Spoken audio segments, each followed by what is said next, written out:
Fatwa Majelis Ulama Indonesia nomor 18 tahun 2020 tentang pedoman pengurusan jenazah atau Tajhiz al-Janaiz Muslim yang terinfeksi COVID-19.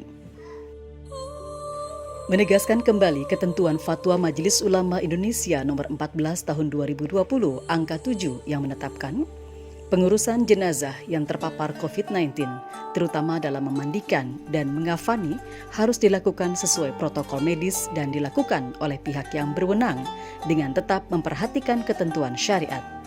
Sedangkan untuk mensolatkan dan menguburkannya dilakukan sebagaimana biasa dengan tetap menjaga agar tidak terpapar COVID-19.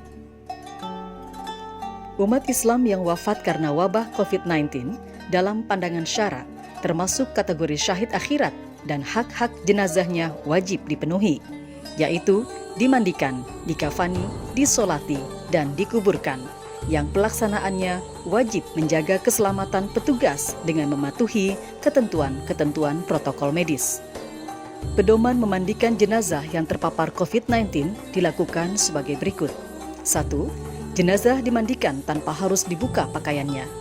2. Petugas wajib berjenis kelamin yang sama dengan jenazah yang dimandikan dan dikafani. 3. Jika petugas yang memandikan tidak ada yang berjenis kelamin yang sama, maka dimandikan oleh petugas yang ada, dengan syarat jenazah dimandikan tetap memakai pakaian, dan jika tidak, maka ditayamumkan. 4. Petugas membersihkan najis jika ada sebelum memandikan. Dan 5. Petugas memandikan jenazah dengan cara mengucurkan air secara merata ke seluruh tubuh. 6. Jika atas pertimbangan ahli yang terpercaya bahwa jenazah tidak mungkin dimandikan, maka dapat diganti dengan tayamum sesuai dengan ketentuan syariah, yaitu dengan cara mengusap wajah dan kedua tangan jenazah minimal sampai pergelangan dengan debu.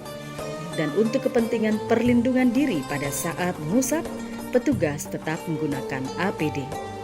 Ketujuh, jika menurut para ahli yang terpercaya bahwa memandikan atau menayamumkan tidak mungkin dilakukan karena membahayakan petugas, maka berdasarkan ketentuan darurah syariah, jenazah tidak dimandikan atau ditayamumkan. Pedoman mengafani jenazah yang terpapar COVID-19 dilakukan sebagai berikut. 1.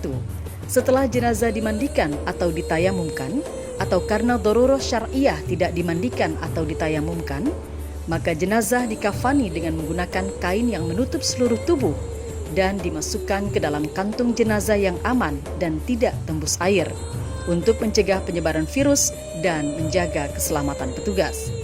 2.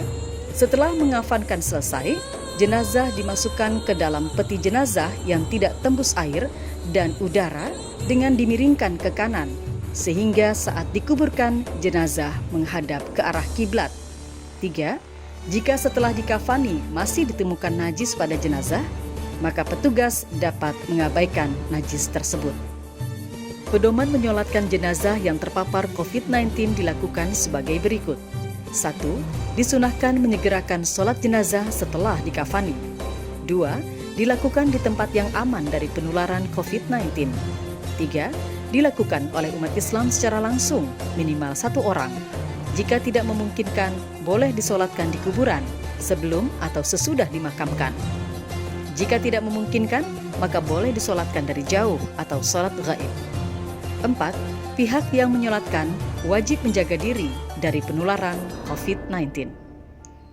Pedoman menguburkan jenazah yang terpapar COVID-19 dilakukan sebagai berikut. 1. Dilakukan sesuai dengan ketentuan syariah dan protokol medis. 2. Dilakukan dengan cara memasukkan jenazah bersama petinya ke dalam liang kubur tanpa harus membuka peti, plastik, dan kafan. 3. Penguburan beberapa jenazah dalam satu liang kubur dibolehkan karena darurah, sebagaimana diatur dalam ketentuan Fatwa Majelis Ulama Indonesia nomor 34 tahun 2004 tentang pengurusan jenazah, Tajhiz al-Janaiz dalam keadaan darurat.